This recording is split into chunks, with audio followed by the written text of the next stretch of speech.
Hello everyone, welcome back to English communication guru. आज हम एक हिंदी स्टोरी को ट्रांसलेट करके इंग्लिश इंप्रूव करेंगे। वीडियो को लास्ट तक जरूर देखें क्योंकि लास्ट में आपके लिए बहुत ही इंपॉर्टेंट क्वेश्चन है जो आज की वीडियो से रिलेटेड है। तो चलिए सबसे पहले स्टोरी रीड करते हैं।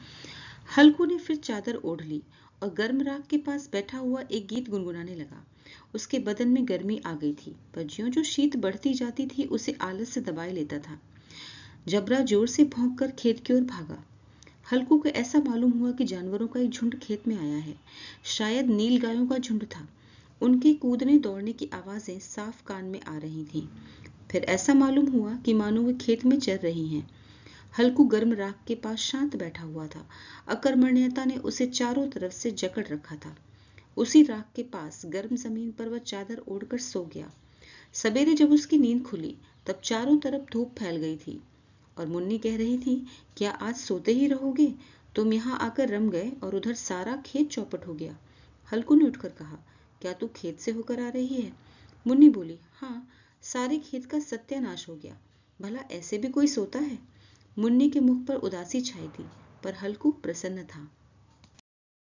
तो चलिए स्टोरी को ट्रांसलेट करते हैं। तो स्टोरी का पहला सेंटेंस है, हल्कू ने चादर ओढ़ ली और गर्म राख के पास बैठ गया। हल्कू यहाँ पर सब्जेक्ट है। हल्कू ने चादर ओढ़ ली, तो ओढ़ने की इंग्लिश होती है कवर करना या फिर रैप करना। तो हल्कू रैप्ड हिमसेल्फ। हल्कू सब्जेक्ट है, वर्ब है यहाँ पे रैप्ड। ये वर्ब की सेकंड फॉर्म है क्योंकि ज्यादातर स्टोरी जो है आपके सेंटेंसेस है वो पास्ट इंडेफिनिट टेंस के हैं, जिसमें आपका सब्जेक्ट होता है और वर्ब की सेकंड फॉर्म होती है, उसके बाद बाकी का सेंटेंस आता है। ठीक है, तो यहाँ पे सब्जेक्ट है हल्कू, रैप्ड है वर्ब की सेकंड फॉर्म। रैप्ड भी हो सकता है, कवर्ड भी हो सकता है। हल्कू कवर्ड हिमसेल्फ, खुद ओढ़ा है इसलिए हिमसेल्फ लगाना जरूरी है। Halku wrapped himself with a sheet, यानी कि एक चादर से खुद को उसने ढक लिया।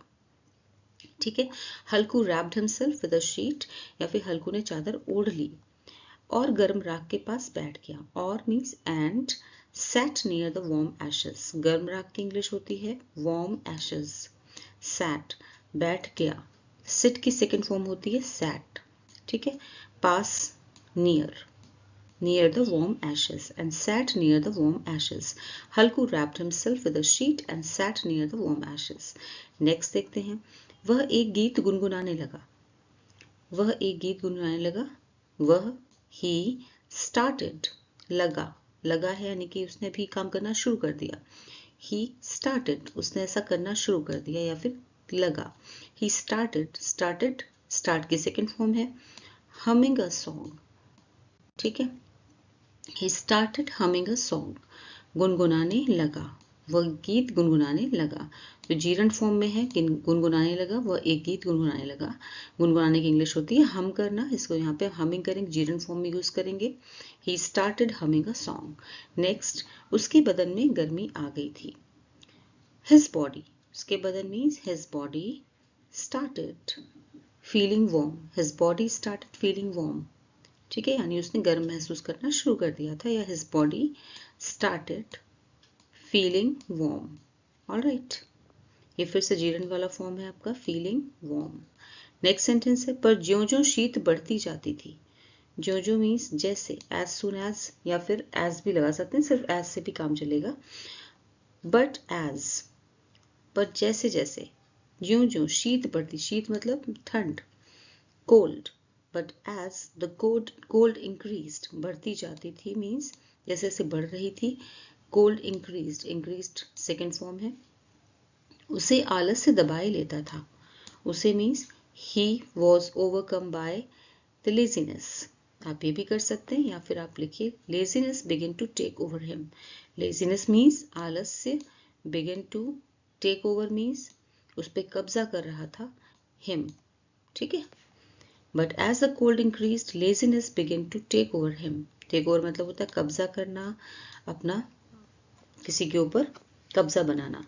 तो आलस से दबाए लेता था मतलब आलस उस पर कब्जा कर रहा था। पर ज्यों ज्यों शीत बढ़ती जाती थी, but as the cold increased laziness begin to take over him, या फिर he was overcome by laziness. यहाँ पे लेजीनेस जो है आपका सब्जेक्ट है, लेजीनेस नाउन है। ठीक है, एब्स्ट्रैक्ट नाउन है। बिगिन वर्ब है आपकी, वर्ब की सेकेंड फॉर्म है। ये आपकी ये भी वर्ब है, to take over him infinitive verb है। ऑलराइट, हिम क्या है? ऑब्जेक्ट। नेक्स्ट सेंटेंस देखते हैं। जबरा जोर से भौंककर खेत की ओर भागा। अब यहाँ पे जबरा सब्जेक्ट है। जबरा बाग्ड लाउडली, पहले मतलब जोर से भौंका, फिर खेत की ओर भागा। ठीक है, तो सबसे पहले हम इसको ट्रांसलेट करेंगे। जबरा जोर से भौंका, तो Jabra barked loudly. Barked means भौंका, सेकेंड फॉर्म। लाउडली मीन्स जोर से। लाउडली क्या है? एडवर्ब है।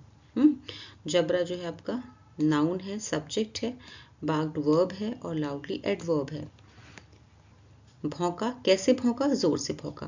तो एडवर्ब क्या होते हैं? जो वर्ब को मॉडिफाई करते हैं, तो लाउडली एडवर्ब है।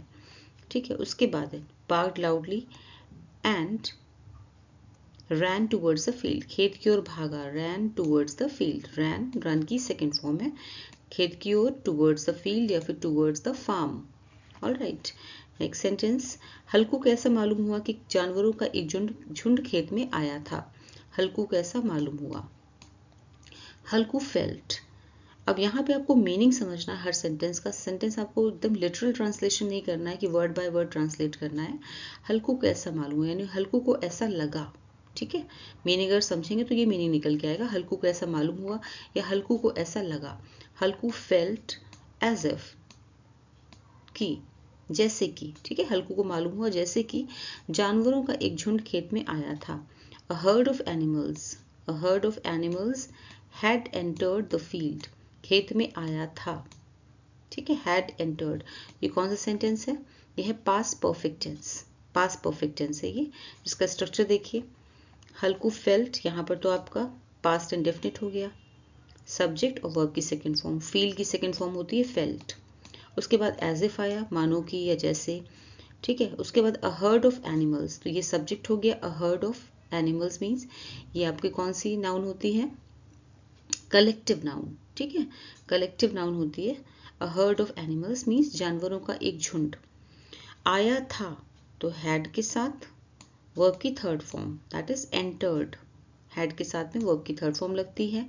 वर्ब की थर्ड फॉर्म के बाद है आपका rest of the field, rest of the sentence. The field आपका रेस्ट ऑफ द सेंटेंस हो गया, that is past perfect tense. Halku को ऐसा मालूम हुआ कि जानवरों का एक झुंड खेत में आया था। ठीक है, नेक्स्ट सेंटेंस। शायद नील गायों का झुंड था। Perhaps there was a herd of nilgai. नील गाय को आप नील गाय भी लिख सकते हैं, ब्लू बुल्स भी कह सकते हैं। परहैप्स मीन्स शायद, there was a herd of nilgai. इस तरह के सेंटेंस जहाँ पे आपका सब्जेक्ट जो है सब्जेक्ट से स्टार्टिंग नहीं करनी है, वहाँ पे आपको देयर से करना होता है। शायद नील गायों का झुंड था, there was a herd of nilgai. ठीक है, नेक्स्ट है। उनके कूदने दौड़ने की आवाज़ें साफ कान में आ रही थी।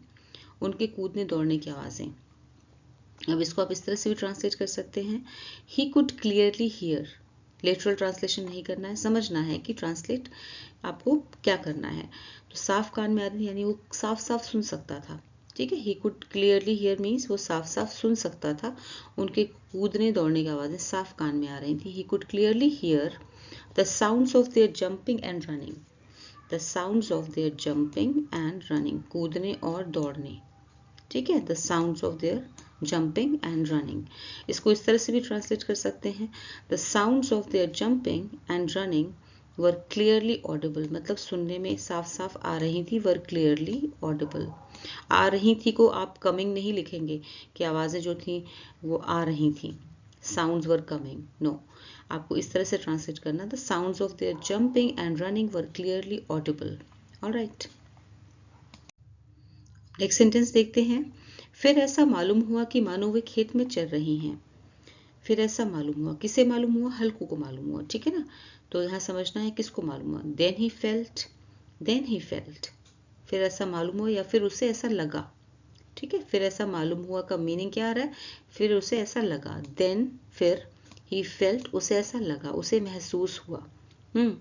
ही हल्कू हो गया, सब्जेक्ट, फेल्ट फील की सेकंड फॉर्म है, क्योंकि सेंटेंस आपका पास्ट इंडेफिनिट टेंस में है। अब बाकी सेंटेंस ट्रांसलेट करते हैं। मानो की, मालूम हुआ कि मानो, मानो मीन्स एज इफ वे खेत में चल रही हैं। दे वर ग्रेजिंग इन द फील्ड, यहाँ पे सेंटेंस में है, ठीक है, लेकिन यहाँ पे वर लगाया है। क्यों? क्योंकि पूरा सेंटेंस आपका सेम टेंस में होना चाहिए। एक ही सेंटेंस में दो टेंसेस यूज़ नहीं किए जाते हैं। ये सेंटेंस आपका जो शुरू हुआ है उसमें यहाँ पे पास्ट टेंस है, तो बाकी का सेंटेंस भी पास्ट टेंस में ही ट्रांसलेट करना होगा। भले ही आपका जो सेंटेंस हिंदी में है उसमें यहाँ पर आपका है लगा है। और यहाँ पे फिर ऐसा मालूम हुआ, फिर ऐसा लगा कि मानो खेत में चल रही हैं। इसका मतलब यही है कि मानो खेत में चल रही थी, ठीक है। दे वर ग्रेजिंग इन द फील्ड, यहाँ पे कौन सा टेंस है? दे वर ग्रेजिंग इन द फील्ड में पास्ट कंटिन्यूअस टेंस, वर्ब के साथ में जो आपका मेन वर्ब है दैट इज आईएनजी फॉर्म में है, ठीक है। ग्रेजिंग में आईएनजी फॉर्म है, वर्ब की आईएनजी फॉर्म है ग्रेज, ग्रेजिंग। नेक्स्ट सेंटेंस, हल्कू गर्म राख के पास शांत बैठा हुआ था। हल्कू सब्जेक्ट है, हल्कू सैट क्वाइटली, बैठा हुआ था। सैट क्वाइटली, सिट की second form sat, quietly means शांत। आगे, नियर द वार्म एशेस, गर्म राख के पास। Halku sat quietly near the warm ashes, quietly क्या है? एडवर्ब, ठीक है। कैसे बैठा हुआ था? शांत बैठा हुआ था। तो Halku sat quietly near the warm ashes, गर्म राख के पास। अकर्मण्यता ने उसे चारों तरफ से जकड़ रखा था। अकर्मण्यता क्या होता है? लेजीनेस, ठीक है। लेजीनेस, उसे चारों तरफ से जकड़ रखा था। हैड सराउंडेड हिम कंप्लीटली, चारों तरफ से आप ये भी कह सकते हैं फ्रॉम ऑल साइड्स, या फिर कंप्लीटली, पूरी तरह से जकड़ रखा था। चारों तरफ से मतलब पूरी तरह से। Laziness had surrounded him, surrounded में उसे घेर रखा था, जकड़ रखा था पूरी तरह से, कंप्लीटली।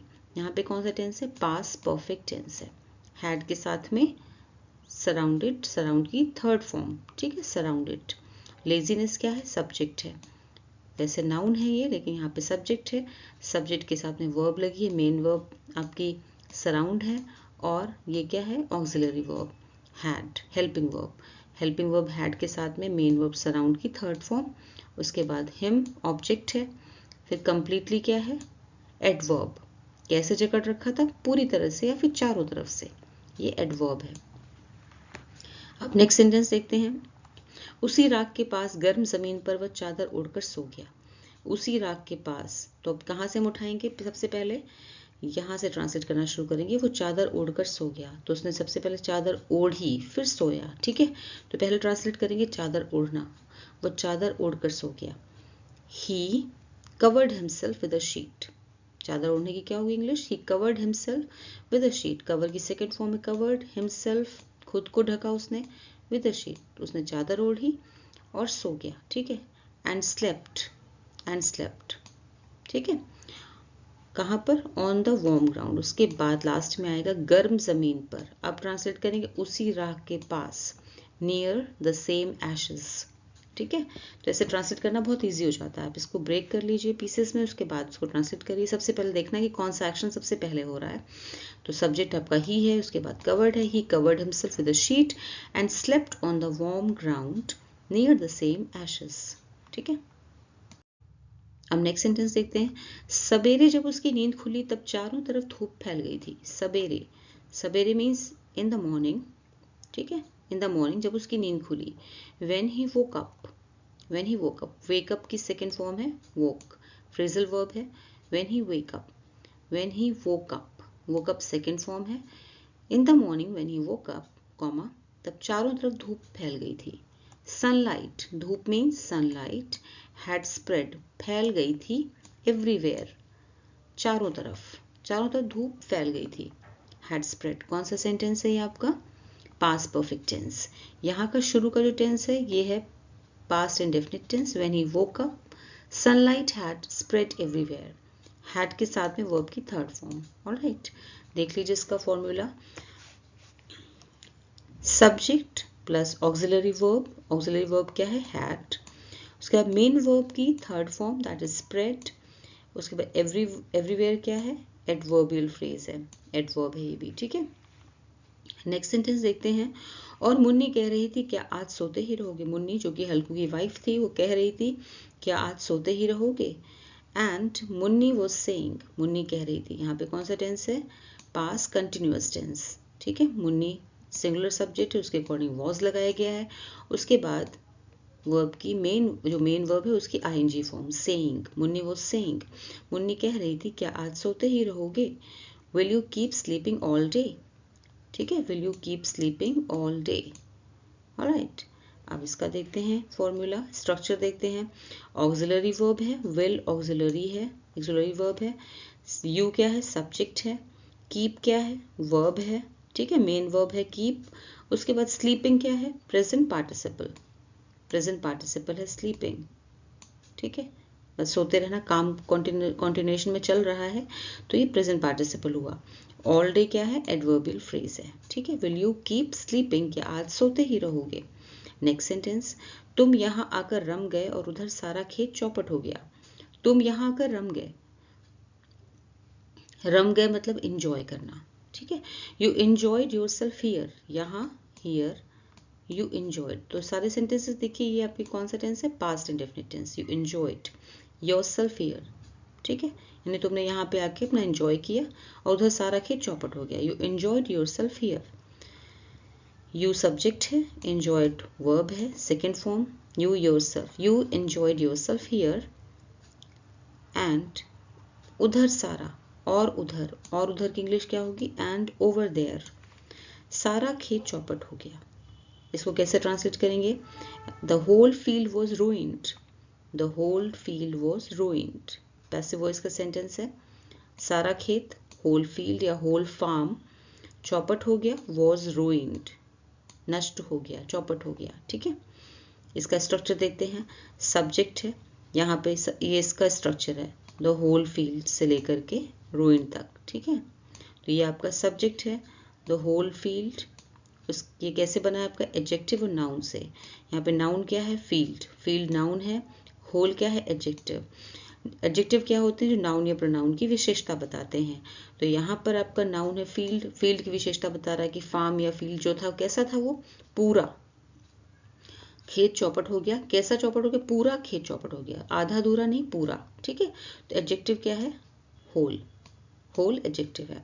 वॉज क्या है, वर्ब है, और पैसिव वॉइस की वर्ब है, मेन वर्ब रोइन है, और यहाँ पे पैसिव वॉइस में है इसलिए वॉज रोइंड, ठीक है। या जैसे कि पूरा खेत चौपट कर दिया गया, आप ये भी कह सकते हैं, या फिर पूरा खेत चौपट हो गया, ठीक है। नेक्स्ट सेंटेंस, हल्कू ने उठकर कहा, हल्कू ने उठकर कहा, हल्कू गॉट अप, पहले उठा फिर कहा, हल्कू ने उठकर कहा, Halku got up and said, second form get up की second form got up, Halku got up and said, ये भी से की सेकेंड फॉर्म सेड। क्या कहा, क्या तू खेत से होकर आ रही है, are you coming through the fields, are you coming through the fields. यहाँ पे कौन सा टेंस है, present continuous tense, present continuous tense है ये, इंटरोगेटिव फॉर्म में, प्रश्नवाचक में, are you coming through the fields. इसका स्ट्रक्चर देखते हैं, ऑक्सिलरी वर्ब है आर, उसके बाद सब्जेक्ट है यू, देन मेन वर्ब है कमिंग आईएनजी फॉर्म में, ठीक है, कम की आईएनजी फॉर्म है कमिंग, थ्रू द फील्ड्स ये ऑब्जेक्ट है, थ्रू क्या है, प्रीपोजिशन है, the fields object, complement, complement क्या होता है, जो सेंटेंस को कंप्लीट करता है उसे कॉम्प्लीमेंट कहते हैं, यानी बाकी का बचा हुआ सेंटेंस, ठीक है। Are you coming through the fields, क्या तू खेत से होके आ रही है। यहाँ पे टेंस क्यों नहीं चेंज किया है, जैसे मैंने पहले आपको बताया, जब भी कोई डायलॉग होता है तो उसमें हम टेंस चेंज नहीं करते हैं। यहाँ पे आपका पास्ट टेंस में सेंटेंस है, वो वैसे ही लिखा जाएगा, और यहाँ पे आपका जो सेंटेंस है वो प्रेजेंट टेंस में है, प्रेजेंट कंटिन्यूअस टेंस है, वो भी ऐसे ही लिखा जाएगा, क्योंकि ये डायलॉग है, डायलॉग का टेंस चेंज नहीं होगा, डायरेक्ट स्पीच है वो ऐसे ही रहेगा। नेक्स्ट सेंटेंस है, मुन्नी बोली हाँ सारे खेत का सत्यानाश हो गया। मुन्नी बोली, मुन्नी रिप्लाइड, हल्कू ने पूछा था ना कि क्या तू खेत से होकर आ रही है, तो इसलिए इसका हम रिप्लाइड लिखेंगे, सेड नहीं लिखेंगे। मुन्नी रिप्लाइड, मुन्नी रिप्लाइड, मुन्नी ने उत्तर दिया, मतलब मुन्नी बोली, रिप्लाई का सेकंड फॉर्म है रिप्लाइड। मुन्नी बोली, Munni replied, yes the entire field is destroyed, सारे खेत का सत्यानाश हो गया। सारे खेत means entire, the entire field का सत्यानाश हो गया, इज डिस्ट्रॉयड या फिर इज रूइंड, ये भी आप कह सकते हैं। Yes the entire field is ruined, yes the entire field is destroyed, ठीक है। मुन्नी रिप्लाइड। यहाँ पे फिर से देखिए आपका डायलॉग शुरू हुआ, मुन्नी का डायलॉग शुरू हुआ यहाँ से, इसलिए यहाँ पे टेंस चेंज नहीं किया गया, जबकि ये पास्ट टेंस में है और ये प्रेजेंट टेंस में है। ठीक है, डायलॉग के टेंस में आप चेंज नहीं करते, टेंस चेंज नहीं होगा। नेक्स्ट सेंटेंस, भला ऐसा भी कोई सोता है। अभी मुन्नी का डायलॉग चल रहा है, भला ऐसे भी कोई सोता है। ठीक है, इसीलिए यहाँ पे कोट मार्क्स देखिए, इन्वर्टेड कॉमा यहाँ लगाया, यहाँ पर है, अभी तक उसका डायलॉग चल रहा है। भला ऐसा भी कोई सोता है। Who sleeps like this, मतलब ऐसे कौन सोता है। Who sleeps like this, अब यहाँ पे कौन सा टेंस है, present indefinite tense. Who sleeps like this, present indefinite tense है।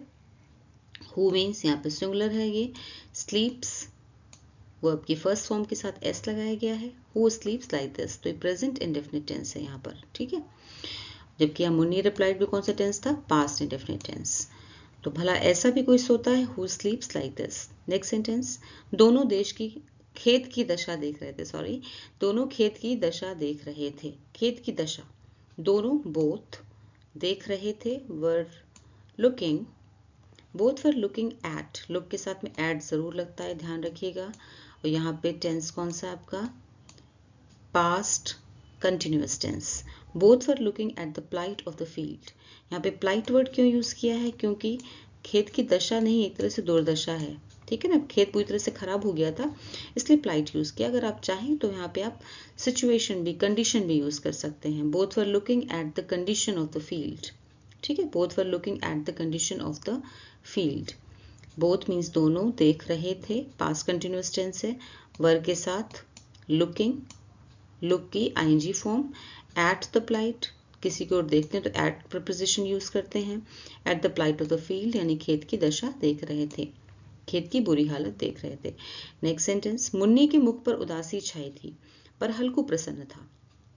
मुन्नी के मुख पर, Munni's face was filled with sadness, या there was sadness on Munni's face, आप ये भी कह सकते हैं। ठीक है, मुन्नीज फेस वॉज, मुन्नी का फेस जो था वो सैडनेस से भरा हुआ था, मुन्नी के फेस पर उदासी छाई थी, was filled with sadness, but Halku was cheerful, but Halku प्रसन्न था, हल्कू वॉज चीयरफुल। ठीक है, अब आपको ये बताना है कि ये स्टोरी कौन सी, आपने कभी स्टोरी पढ़ी है, इसके राइटर कौन है, तो इसके बारे में ज़रूर बताइएगा अगर आपने स्टोरी पहले पढ़ी है। चलिए आगे देखते हैं। The cattle destroy the entire farm, ये कौन सा सेंटेंस है, ये है पास्ट इंडेफिनिट टेंस का। मवेशियों ने सारे खेत का सत्यानाश कर दिया। ठीक है, the cattle destroyed the entire farm. Cattle मतलब होता है मवेशी, ढेर सारे मवेशी, उसे कहते हैं the cattle. The cattle destroyed, तो यहाँ पे पास्ट इंडेफिनिट टेंस है, आपका वर्ब का सेकंड फॉर्म यूज हुआ है, डिस्ट्रॉय का डिस्ट्रॉयड। ठीक है, द एंटायर फार्म, सारे खेत का सत्यानाश कर दिया। अब आपको ट्रांसलेट करना है, मवेशियों ने सारे खेत का सत्यानाश कर दिया था। अब ये कौन सा टेंस है, इसको कैसे ट्रांसलेट करेंगे मुझे कमेंट सेक्शन में ज़रूर बताइए। Thanks for watching the video till the end, फिर मिलूंगी एक और नए वीडियो के साथ। Until then bye bye.